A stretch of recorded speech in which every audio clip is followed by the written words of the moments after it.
देखो पहाड़ों पर सुबह हो गई। सुबह सुबह ये गांव की लड़की ढेर सारा नारियल लेकर आती हैं।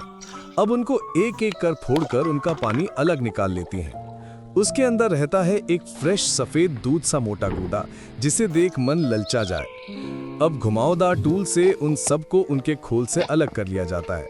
अलग करके उन सबको छील लिया जाता है, जिससे जो नारियल का काला वाला हिस्सा रहता है वो सब अलग हो जाता है और अंदर बचता है सिर्फ सफेद मलाई। अब सारे नारियल को ओखली में डालकर वो तब तक कूटा जाता है जब तक उसका बुरादा न बन जाए।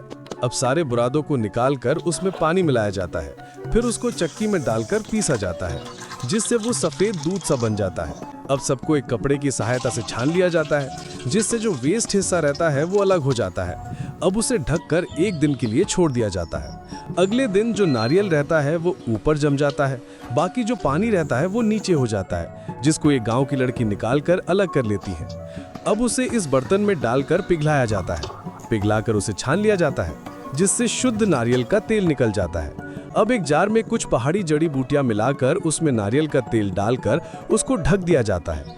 अब उसे 4-5 दिन के लिए छोड़ दिया जाता है, फिर से उसको निकालकर छाना जाता है। अब कुछ रेशम के ककून को चरखे में डालकर घुमाया जाता है, जिसमें से उसका धागा अलग हो जाता है। अब उसे रेशम के धागे को निकालकर उसमें कुछ साबुन मिलाकर उन्हें अच्छी तरीके से फेंट लिया जाता है। फिर उसमें नारियल का तेल डालकर और अच्छी तरीके से फेंटा जाता है। अब उसमें खुशबू के लिए नारियल का पाउडर डाला जाता है। फिर उसे मिक्स करने के बाद एक एक कर मोल्ड में डाला जाता है।